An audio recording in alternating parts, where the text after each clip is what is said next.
Quel point commun y a-t-il entre le fumier de cheval de course, les restes de la cantine ou les déchets de particuliers? Ils peuvent finir sous ces dômes et servent à produire du gaz. C'est la méthanisation. Il se passe une réaction naturelle. Des bactéries viennent digérer la matière organique et donc pour transformer celle-ci en biogaz et en digestat, donc un engrais organique naturel.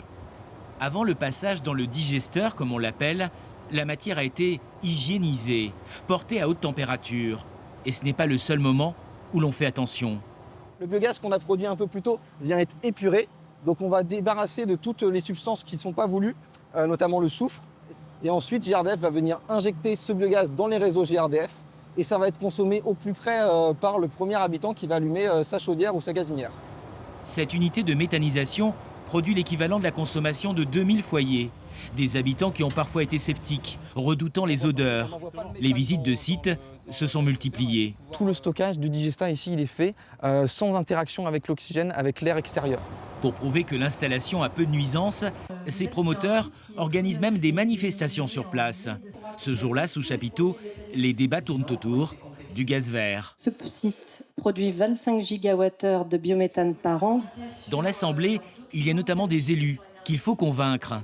Jusqu'à présent, les agriculteurs portaient seuls les projets de méthaniseurs. Compter uniquement sur eux n'est plus possible. Un méthaniseur, c'est 3 à 5 millions d'euros d'investissement. C'est lourd pour un agriculteur. Le contexte est difficile, on le sait, pour eux en termes de production. Et donc, il est peut-être utile d'aller chercher des méthaniseurs de territoire, comme ici, portés par un acteur industriel et qui fédère les collectivités locales, les agriculteurs, des industriels locaux.